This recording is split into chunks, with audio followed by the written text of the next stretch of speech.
Dawn news کی خبر کے بعد MQM پاکستان کی قیادت کا عہدہ درست کر دیا گیا۔ ڈاکٹر خالد مقبول صدیقی کو دوبارہ چیئرمین کی بجائے کنوینر لکھا جائے گا۔ اس پر ہم بات کرتے ہیں ڈان نیوز کے رپورٹر عمران احد خان سے۔ عمران، کیا ڈیٹیلز ہیں؟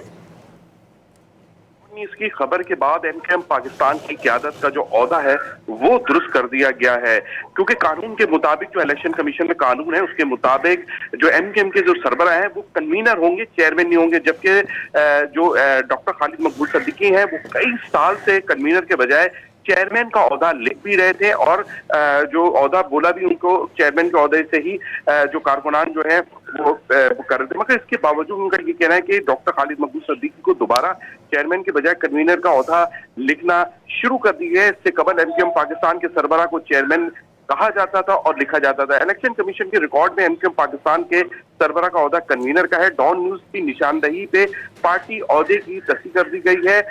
یوم مزدور کے جو پوسٹر ہیں اور جو بینر ہیں اس میں خالد مقبول صدیقی کا عہدہ جو ہے وہ کنوینر درج کر دیا گیا ہے، اس عہدے کو صحیح کر دیا گیا ہے۔ MQM پاکستان نے باضابطہ طور پہ عہدے کو کنوینر ظاہر کرنا شروع کر دیا گیا ہے۔ اس سے قبل جو ہے ڈان نیوز نے خبر نشر کی تھی کہ قانون کے مطابق کنوینر کا عہدہ ہونا چاہیے ڈاکٹر خالد مقبول صدیقی۔ بہت شکریہ عمران، آپ ہمیں اپڈیٹ کر رہے تھے۔